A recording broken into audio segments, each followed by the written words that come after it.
let us demonstrate as Jews that we are no longer willing to live with 12th century expectations of Muslims, otherwise they will oblige us. Thank you very much.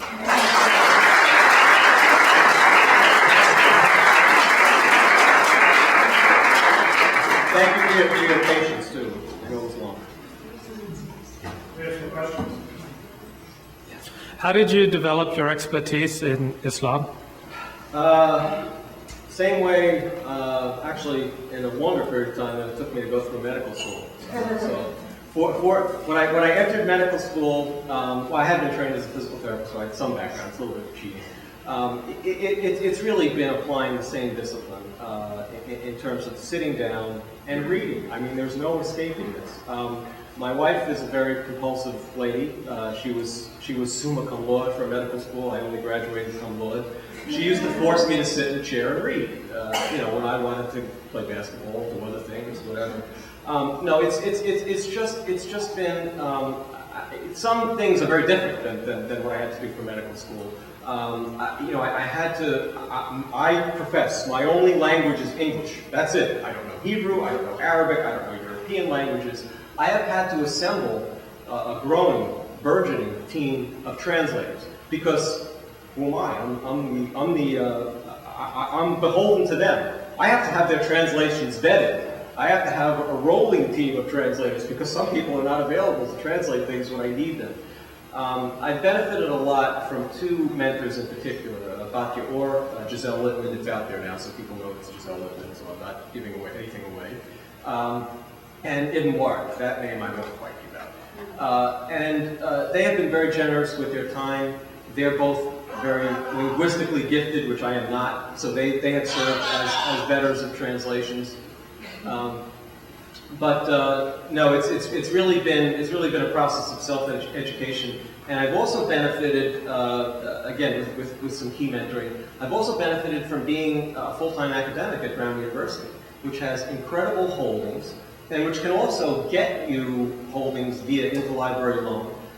Despite the fact that Brown leans quite a bit, if not way bit, quite a lot, to the left. I must say that the librarians and the staff seems to reflect by and large the sentiments of the institution.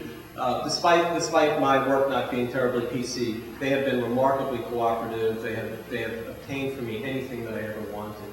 So it's, I guess, to summarize, it's the discipline that I learned from going through medical school with my wife, and being at a major teaching institution, a major academic institution, and the colleagues who have been willing to support, which in the area where I'm most efficient, which is language.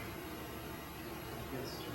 And given the extensive historical survey of Muslim anti-Semitism that you've given us tonight in your book, how do you account for someone like Bernard Lewis, who for almost 3/4 of a century has studied the history of Islam, not being on the same page, or not even nearly being on the same page?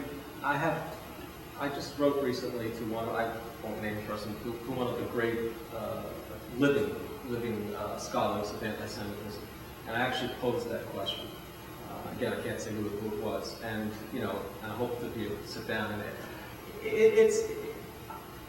if anyone cares to read a third-party sort of analysis of this, Robert Kaplan, not the journalist Robert Kaplan, but a modern European historian, has written, I think, a very, very thoughtful analysis of this problem. I'm sorry about that.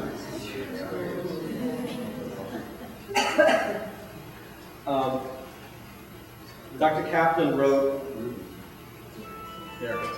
Dr. Kaplan wrote a long sort of review, essay, meditation on the book for the American Thinker several weeks ago, which if you haven't read, I would urge you to read. And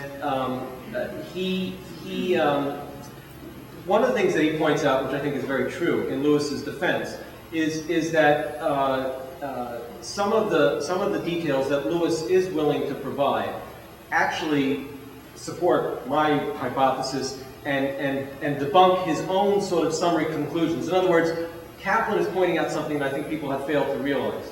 is that Lewis likes to make sort of what I would call Baltherized summaries, whereas some of the details that he provides in his own books contradict some of those summaries.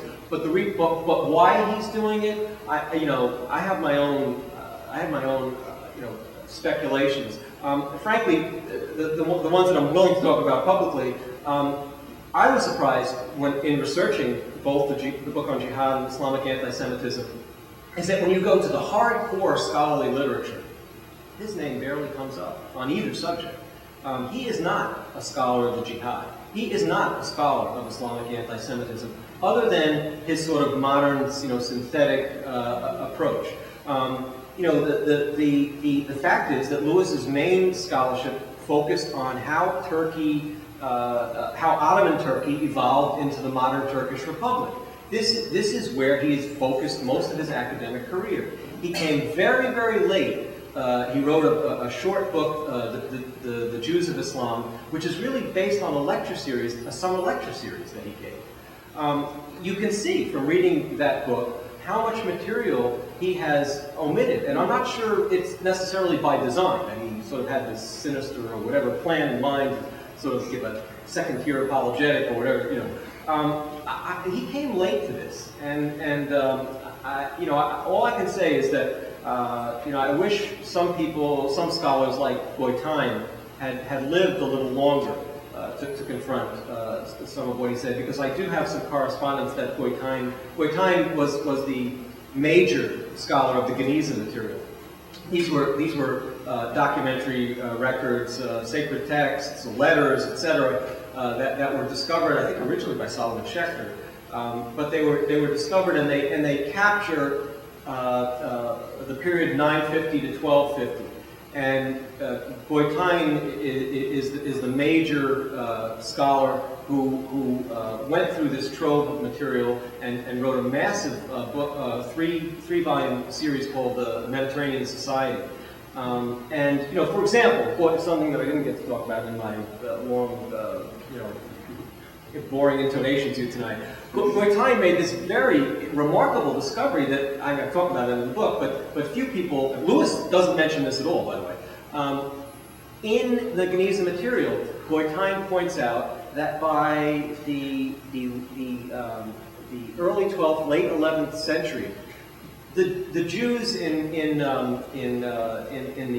Near East, Egypt, Syria, etc., Morocco, had coined a term that came into use for specific Muslim hatred of Jews, not anti-Dimiatic, specific Muslim hatred of Jews, sinuth. And they identified the Muslim hater, again, specifically of Jews, as a Sunni. These two words were coined during that period, based on the experience of the Jews.